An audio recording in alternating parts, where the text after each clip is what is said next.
we are going to be talking to a local independent filmmaker. This is her second feature film. It's called Stripped, and we have the trailer for it right now. We're going to have a look at that right now.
There we have it, everybody. Colleen Furlotte, thank you so much for coming in. Thank you for having me. That is a very moody trailer. It pulls you in, obviously. Yep. But it's not telling us very much about the story. Is that by design? Can you tell us what this film, what the storyline is for this film? Yes. So Stripped is a metaphor for vulnerability. And in the film, there are 6 separate storylines that are represented by 6 different characters. So we have heartbreak, loneliness, lust, shame, despair, and secret. So these sort of human experiences that we keep in the dark. And the theme of darkness and light is a very prominent one in the film as well.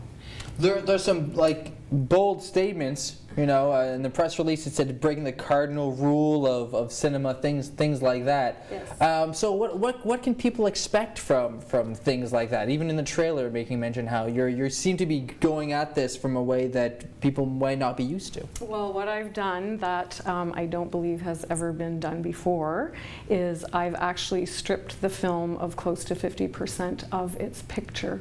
So you're weaving in and out of actual darkness in the theater as these storylines are unfolding. So the audio is a very key factor in this film. Okay, yeah. So at certain points of the film, the audience could be sitting there hearing a lot of what I would assume is some very raw emotional stuff, yes. But not getting to see very much. Yes, so it kind of hones your senses. Whoosh, I sort of thought of it as, when you have kind of a blurry image with a camera and then you focus the lens really sharply. So it takes you to a different place emotionally, I think, when your attention is not split between the visual and the auditory. So, and then there are also some very long scenes that play out visually, and a combination of typical what you would see in a movie, visual and audio. But there are also some visual scenes that have no audio. So I really played with the relationship between sound and picture, and also darkness and light. So it's a whole, how not to explain that, but all kinds of messing with your senses type of thing. Yeah, it wasn't done intentionally to mess with anyone's senses, but it definitely, I think, brings you to some pretty big depths. Yeah, that's been the experience of the few people who've had little sneak peeks. Yeah. Obviously, with the name as well, Stripped, I'm getting the impression that it's like I kind of mentioned, some raw emotions here. What is this title telling us about the film? So when I had the concept for the film, it sounds very kind of silly, I guess, but I actually saw a completely black poster with the word stripped and the subtext, because sometimes light is found in the dark spaces, which you see at the end of the trailer. And I knew when I saw that it meant that the film itself would be stripped in the way that I told you. There are other elements in the film that are also stripped. For example, none of the characters have names. One character you only ever see from behind, one character you see but you never hear them speak. So there are elements like that. And then also the theme of the film is about us when we are stripped, so when we are vulnerable, when we are bare. And I think those are the experiences we have that we tend to keep in the dark because we feel ashamed or we feel alone. But it's actually something that we all experience, so I think it's important to go there, to shed light on it, and that's what allows you to work through and come out into the light. So that's what I mean when I say sometimes light is found in the dark spaces. It's, I guess, a metaphor as well. For sure. And I can imagine that handling those kind of those emotions in that way, even where you're using the film and these techniques to kind of, as you say, focus in on these emotions. I can imagine that, not in a bad way, but disturbing in a way, when you really have to deal with some of this stuff. As you say, people have to deal with these emotions in a lifespan, whether you want to or not. It's just going to happen. It's part of the human condition. Exactly. So this film, you're kind of hitting on that and making us kind of have to deal with it one way or another. Yeah, and even during production, actually, there's one scene in the film that we actually only did one take, and I cried through the whole take very quietly because I was right there where it was happening. It was just so intense. And I'm beyond impressed with the performances of the people involved, because actually none of the cast members have formal training in acting. And they are all just absolutely phenomenal. Are they all from Moncton? Everything in this film is from Moncton. So the script was derived from local writers. I pulled from the work of 4 different people and mixed it with some of my own. The music is all derived from local musicians, and all the cast and crew are local. And a lot of them are actually independent artists, so either musicians or writers or visual artists. So it's a really, for me, I'm really proud because I think it's such a great snapshot of our creative community here in Moncton and in New Brunswick. Fantastic. Yeah, no, really that's great to hear. Mm-hmm. Excuse me, I mentioned off the top, this is your second feature. Yes. And so your first one was more a documentary, A Question of Beauty. Yeah, they're like from different planets. That was like light, this is dark. Well, I was going to ask, how do you, because there seems to be still somewhat of a theme here, because A Question of Beauty, you really did focus on the superficial and the importance of superficial and how that affects a woman's life. Yeah, we were and that challenging kind of the definition of beauty. right, and there were still some raw emotions there as well, I would say, Sure. So how does one go from that documentary to this film? I think one goes from a film like that to a film like this purely because I didn't seek the films. When I made the first one, I saw that film, and then I thought, okay, I'm going to see if I can make this film. And then 5 years later, I saw this film.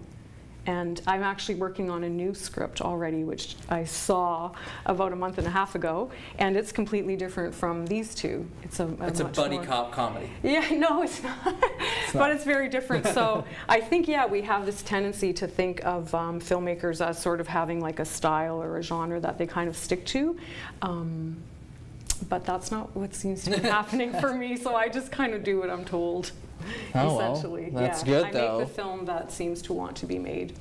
There's a huge, obviously there are many differences between your two films, but one big one is just from going from a documentary to making a scripted drama. Mm-hmm. And I was able to do a scripted drama here at Rogers TV, which is kind of an anomaly. We don't get to do that very often. I did it a few years ago where we did a sitcom, but typically what we do is very documentary style. Shoot a couple of interviews, get the footage that accompanies what the interviews are saying and whatnot, and you package that together. That's what I've done in the past. So I know of the huge difference between going from a documentary to a drama. There's so much more. There's so many different aspects. Was that a challenge for you when you kind of took that challenge on? I think what made this one really challenging is because it's not just that difference, but the film is made up of so many little pieces, and because of what I was doing with image and sound and playing with it, and when do I pull one out and put the other one back in, and when do I allow them to be there together, and sometimes I actually take a scene and I split the sound and it's at one end of the film, and then the image comes in at the other end, and to figure out how to put all that in and have it make sense, and then the transitions between each one have that, still keep that nice sort of rhythm and flow, and always thinking of the audience when they're watching, because I don't want to lose them. I'm pushing them. I'm definitely going to be pushing people out of their comfort zone, but I don't want to push them too far. I want to be able to bring them back in so that they can, continue on that journey with me. So it was a very, very complex drama, not just going from a documentary to a drama, but a scripted drama. But it's a very, very complex format that I ended up using. Took on. It's just how I saw it, so that's how it was.